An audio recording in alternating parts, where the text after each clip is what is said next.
I look good. Better in real life. Camera. Yep, it's eyeballs are on. Okay, good morning, everyone. I'm going to call to order the meeting of the Morgan County Alcoholic Beverage Board. Let the record reflect that it is October 27th, 2025. It is now 10:32 a.m. We are missing one of our board members today, but we do have three of us here, so we can vote on stuff. If you guys want to just introduce yourselves for the record, please. Alan Myers. Patricia Dow. And I am Officer Gallon of the State Excise Police. I'll be kind of leading this. Okay, on the agenda today, we have, looks like 5 renewals. These are without violations. We have the Main Street Bar and Grill, West Main Street, Monrovia, permit number RR5588431. Sal's Famous Pizzeria, South Indiana Street, Mooresville, permit number RR5532712. Wings Etc., Grand Valley Boulevard, Martinsville, permit number RR5536547.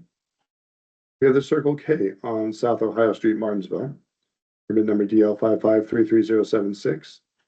And the Three Agaves Mexican Restaurant, 260 Southbridge Street, Mooresville, permit number RR5541952. You guys have any questions, concerns, or motions regarding this? I move to approve. Second. Moved and seconded for approval. All in favor, say aye. Aye. Aye, opposed. Motion will carry.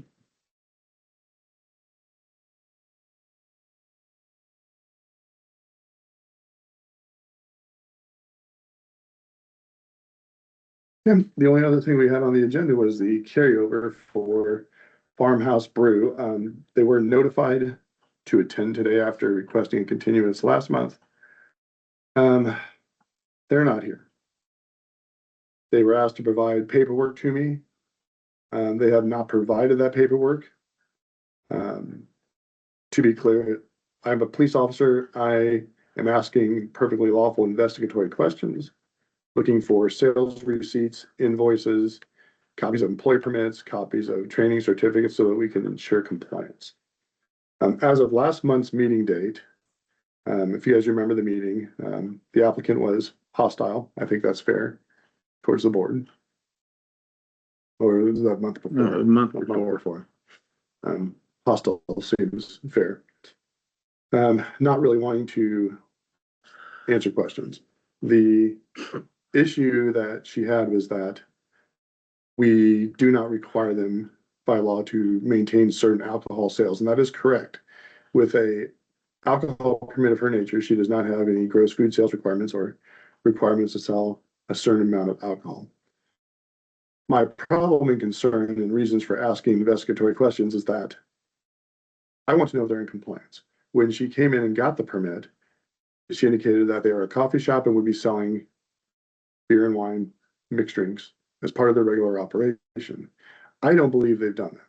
My initial questioning of invoices is because with small businesses that don't order a lot of alcohol, nail salons, hair salons, pottery studios, paint studios, barbershops, small coffee shops, unless they place big orders, sometimes they have a hard time getting alcohol through a distributor and they are tempted to go to a local package store and just purchase it illegally. That was my initial request. The applicant did give me, finally provided 2 invoices for purchased alcohol. Those were from September of 2019. So at 2 months ago, when we had our meeting, it had been 3 years since she had ordered alcohol, which tells me she's not selling it at the restaurant. Otherwise it'd be expired. It's not on their menu. There's no mentions of it on Facebook. So the next question is, I know she's applied for some temporary permits for local town festivals that are all in the fall and kind of line up with when the alcohol was purchased from the distributor, purchasing like 8 cases of beer, things like that. That doesn't seem like restaurant operation. It seems like festival. So in asking these questions, I'm trying to determine if she's in fact using the permit to purchase alcohol for temporary type events, fall festivals, things that are not part of a regular restaurant operation. Same thing with asking for employee permits and training certificates. These are all things that are required. So of a restaurant. So my argument is that she's not operating as a restaurant despite what she applied for the permit for. She is using the permit, keeping it active for the purposes of occasionally purchasing alcohol for town events.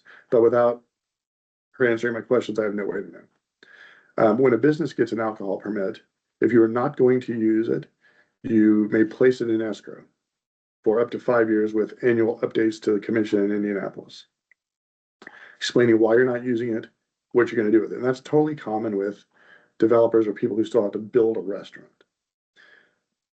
Apparently, when you and the state issues these permits as a purpose of or as a means of generating revenue for the state. If you're not selling anything, you're not generating revenue.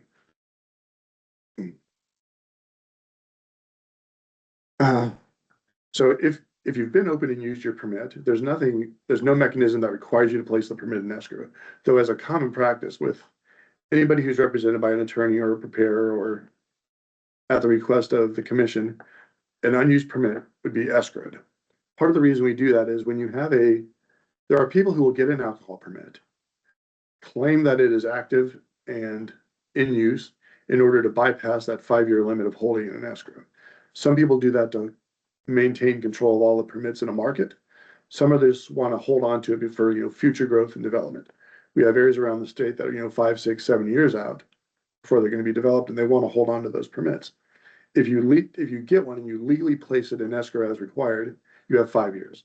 If you can find a loophole and keep it active, like not submitting it to escrow, not telling anybody what you're doing with it, there are times when they will slip through the system for up to 10 years.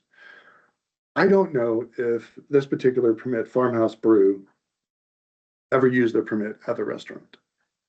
I'm not getting the information and paperwork I was asked, or when I asked for it, so I don't know what to do with it. I will say regarding her interactions with us at the meeting in August, her interactions with me on the phone and text message, and the fact that she's called the state and been hostile towards one of our folks down there, it rubs me wrong. One of the reasons we can deny a permit is failure to maintain a high and fine reputation of the community. This would often be used if somebody has had OWI offenses or has been arrested or is running a bar that creates a negative impact on the community. And when we look at community, it doesn't have to be a town or a city. In this case, I would argue that it's the alcoholic beverage industry, the bars, the restaurants, the package stores, anybody who's selling and dealing with this. It's a regulated industry. There are certain requirements and expectations in how you behave with the Alcohol Tobacco Commission when with enforcement officers. I understand sometimes things can get heated, but still, I don't believe her behavior was acceptable. And it's been repeated, so it wasn't a one-off incident. Yeah, we wouldn't accept that from anybody else either. So we have a business that I'm going to argue is not selling any alcohol, not generating any sales revenue as they should be in terms of tax dollars, is not complying with my lawful request for information, is therefore hindering my enforcement. So I'm not really a big fan of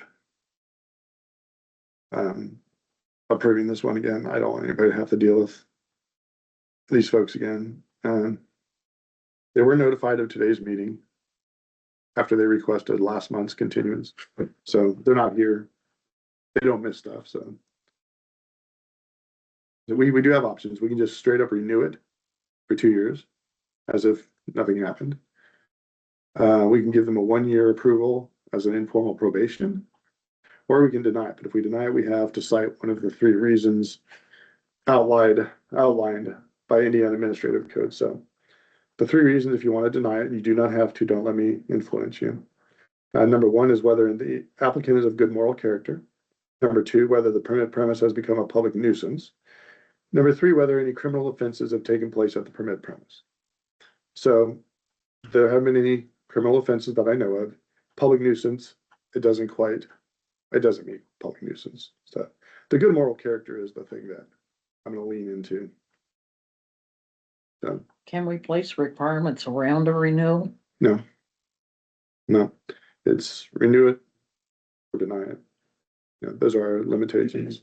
Well, I know at that meeting in September, you asked her numerous times. I don't want to put a number on, but I know it's more than three. Whatever you was asking her about proof and this, and she just would not, it was hostile or non-compliant. I moved, we did not dismiss it or Deny. not approve it. Okay, and which are the reasons? On number one, that's the first one I thought of when you said it. Where the applicant is a good moral character. Yeah, I mean, somebody's looking for approval of something, was fighting her own self. Yeah, all you gotta do is answer my question, move on to the next one, but, it was, I would take it as she just found one sticking point. It was gonna rest all of her defense on that. And the commission, I mean, we're a recommending board. This will go to the state. If she wants to hire an attorney and fight for it, she can. But she's not selling alcohol, so I don't know what the point is. She's not losing revenue. So If we deny it, can she still sell the permit or she just completely? only if she wins an appeal. But it's not worth any money. She had argued, with one of our folks in Indianapolis that that she had paid $58,000 or something for it. She didn't. She paid $1,750. There are more of these permits available on the market. She had also accused me of being in cahoots with someone to take away her permit to give it to another restaurant. No, we don't do that. And there's another one available. All I gotta do is go buy it. So we have a motion to deny. Patty, do you have any thoughts? Well, I just got one other question. She can still apply for temporary permits for the festival like Yes, you she said could. she was doing. And she should be doing that. I mean, she's using a permanent permit for temporary events. It's far easier just to get temporary permits. She can even get them at her restaurant, since it's gonna be unlicensed. Okay, so it's been moved and seconded for denial. Patty, are you citing the first reason? Good moral character? Yeah. Okay. Moved and seconded for denial. All in favor, say aye. Aye. Aye. Opposed? Okay, motion will carry, and I'm gonna cite that same one, good moral character, so. I'll send them an email, let them know, so. All right, I don't have anything else. Do you guys have anything? Nope. I'll make a motion that we adjourn. Second. Moved and seconded for adjournment. All in favor? Aye. Aye. Opposed? Motion